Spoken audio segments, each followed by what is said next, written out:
Cahayu Mutiara. Diri kok anjaren kok dirian iki kenapa? Lah iya no kok. Lah piye ra didhisikake engko timbang. Lah iya. Timbang nesoni dhisike.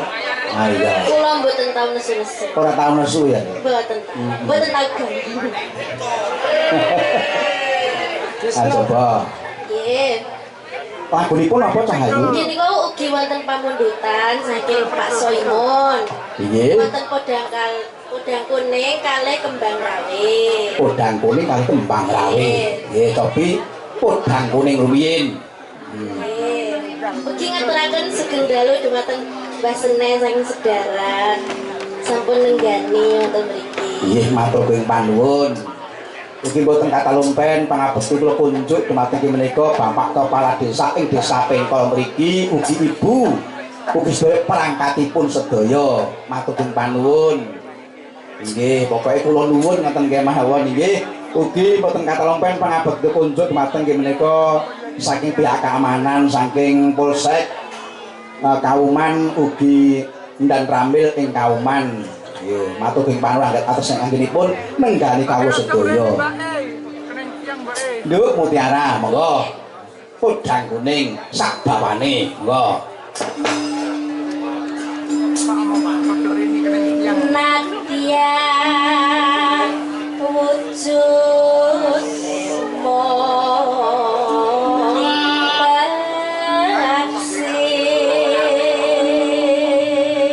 Wajar ya.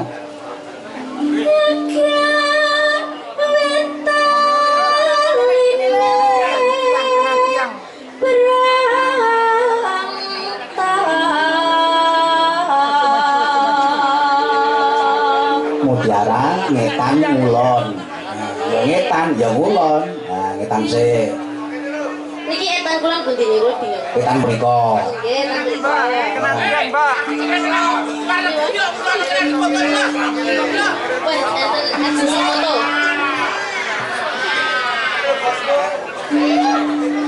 Terus Ngetan.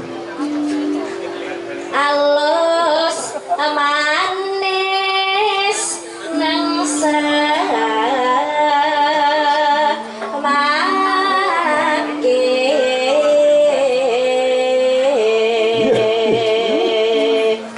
rasane kenyil-kenyil. Apa nih sing kenyil-kenyil? Anu ku suaramu. Mau dirasake kok kenyil-kenyil.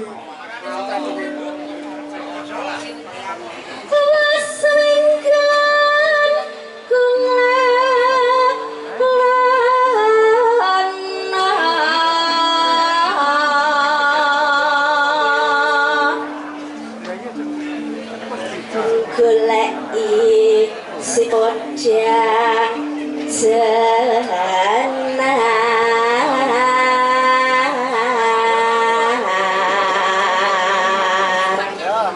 Beda Pak Sami kono.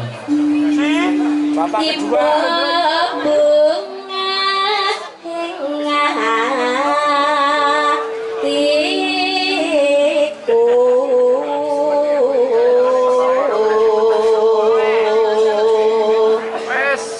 Keneng tiang. Nyanding bisa dadi tompo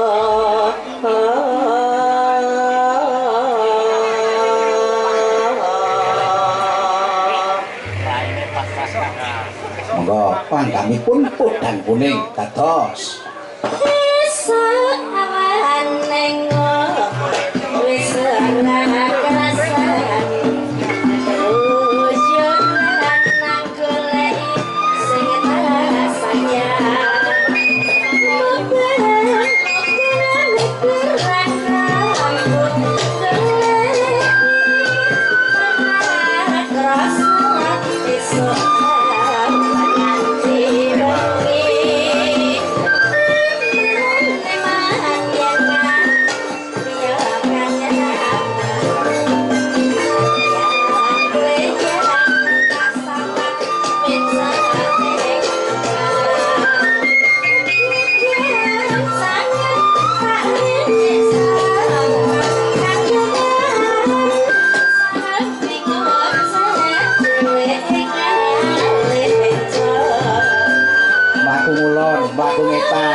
Nggih, matur nuwun Pak Mutiara. Kodang kuning wis diaturake.